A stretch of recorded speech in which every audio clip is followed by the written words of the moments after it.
আমি অ্যাস্ট্রো হিমাংশু ভাগ্যের দুয়ার থেকে আপনাদের সকলকে আন্তরিক শুভেচ্ছা ও ভালোবাসা।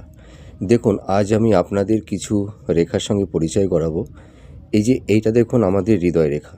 এই যে হৃদয় রেখাটা, আর এইটা হচ্ছে আমাদের শিরোরেখা, আর এইটা হচ্ছে আমাদের আয়ু রেখা। তো আপনারা একটা জিনিস লক্ষ্য করুন, দেখুন এই বিবাহ রেখাটা, এই যে বিবাহ রেখাটা দেখুন এই হৃদয় রেখার কত কাছাকাছি। হ্যাঁ, আর মেন সমস্যাটা হয়েছে কি, যে দেখুন এই হৃদয় রেখা থেকে একটা শাখা রেখা, দেখুন এই শাখা রেখাটা এই শিরোরেখাটাকে কেটে পুরো চলে কেটে পুরো নিচের দিকে নেমে চলে এসছে। নেমে এসে দেখুন এই আয়ু রেখার সঙ্গে যুক্ত হয়ে গেছে। হ্যাঁ, তার মানে এই হৃদয় রেখা থেকে একটা শাখা রেখা এই শিরোরেখাটাকে আর এই আয়ু রেখাটাকে কেটে মিশে গেছে। হ্যাঁ, মানে এই শিরোরেখার সঙ্গে আর এই আয়ুরেখার সঙ্গে এই হৃদয় রেখা থেকে এই যে শাখা রেখাটা, এই দুটো রেখাকে কেটে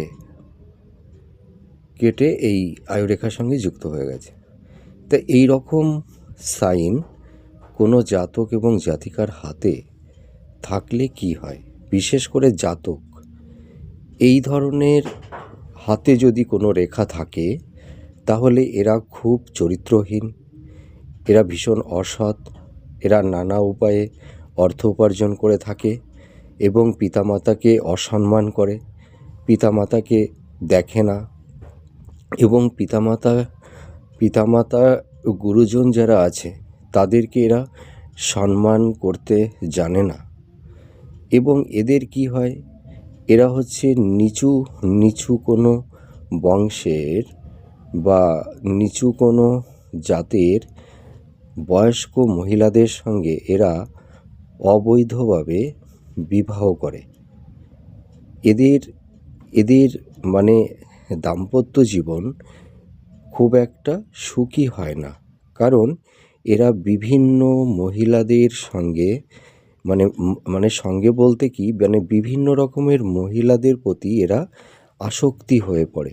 হ্যাঁ, আর এদের দেখবেন এদের চেহারার মধ্যে কোনো একটা লাবণ্য ভাব আপনি দেখতে পাবেন না, আর এদের কথাবার্তা ভীষণ রূঢ় প্রকৃতির হয়। হ্যাঁ, এরা মানুষকে কখনো সম্মান করে কথা বলে না। দেখুন কারুর হাতে এই ধরনের রেখা তৈরি হয়েছে কি না, তাহলে দেখবেন এইটার সঙ্গে অবশ্যই মিলবে। ভালো থাকুন, সুস্থ থাকুন, নমস্কার।